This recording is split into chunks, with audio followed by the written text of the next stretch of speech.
د ترکمنستان د بهرنۍ چارو وزارت سیاسي معین سپټمبر میاشت کې د ټاپي پروژې کار پیلوو. د ترکمنستان بهرنۍ چارو وزارت سیاسي معین وفا حاجیوب ویلي دغه هیواد به د ټاپي پروژې کار د روان کال په 8 یعنې سپټمبر میاشت کې پیل کړي. ښاغلي حاجیوب دغه خبرې پرون شنبه د مرغومې په 18مه د طالبانو بهرنۍ چارو وزارت سیاسي معین شیر محمد عباس تانکزي په لیدنه کې کړي دي.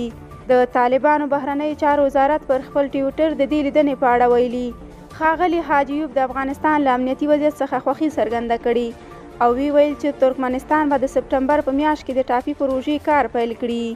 ښاغلی حاجیوب په دې برخه کې د افغان ترکمنستان د ګډ کار پر اهمیت ټینګار کړی دی.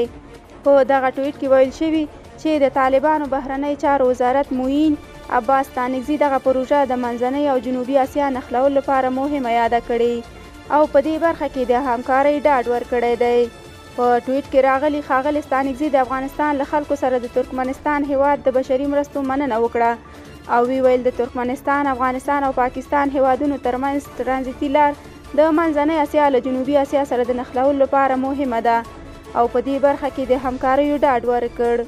د طالبانو بهرنۍ چارو وزارت په وینا چې دواړه لوري د مالي معافیت د پروژو لپاره د ځمکو د استملاک پر څرنګوالي تعرفو او د ترکمنستان، افغانستان او پاکستان ترمنځ د 3 اړخیزه ترانزیتي دهلیز پر تړون هم خبرې کړې دي.